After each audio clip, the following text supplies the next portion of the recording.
Our last lens that we're going to review or give an overview of is a 174 high index, which is our lens on the right, as compared to the plastic CR39 lens on the left. And you can see there is a dramatic difference in the thickness between the two lenses. A couple of ways that this can be achieved. You'll notice that on the right, that 174, they're both the same prescription. They're both -6 negative powers, but the 174 is a little bit flatter on the front, and by making that a little bit flatter on the front, and we don't need quite as steep a curve on the backside, we end up with an extremely thin and very, very light lens. Now, even though the density is greater than the plastic, so a cubic centimeter of plastic versus a cubic centimeter of the 174 is technically heavier, but because again it's ground much thinner and much flatter, we're reducing a lot of material, and that's what makes it extremely lightweight. It does have UV inherently built into the material. We don't need to add UV. However, the lens itself is very, very dense, and if you'll, I don't know if I can really show this to you, but if you're looking at this now, you'll notice on the edges of the lens it's quite a bit darker, and because of the density, it really reduces the amount of light that enters the lens. That's why anti-reflective is almost absolutely necessary.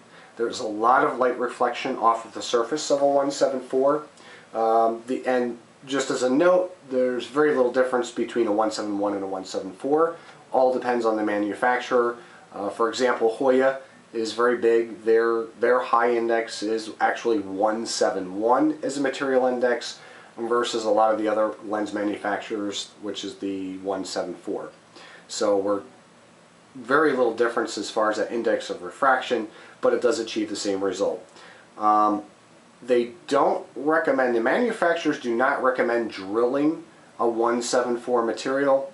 We have done it for a few customers, and there haven't been any issues, at least not as of yet. So we're comfortable with actually drilling the material. It's very, very brittle. Might not be the best in the lower prescription ranges.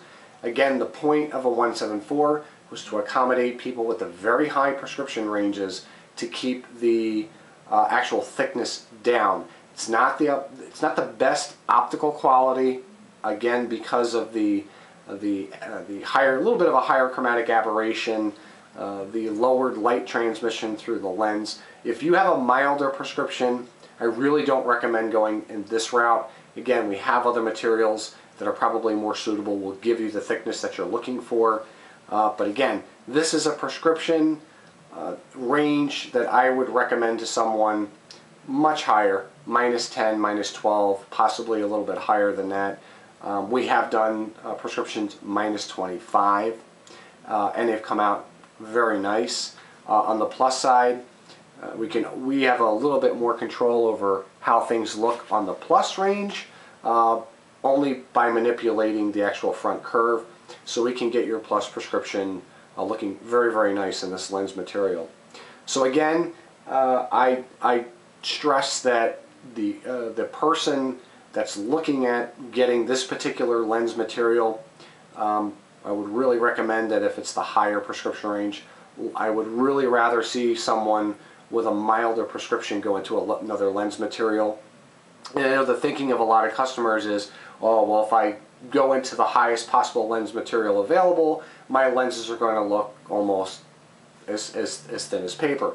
Not necessarily the case, because again, with certain frames, you have to have a minimum edge thickness in order to actually put the lens in the frame. That might defeat the purpose of having the lightest, thinnest lens possible.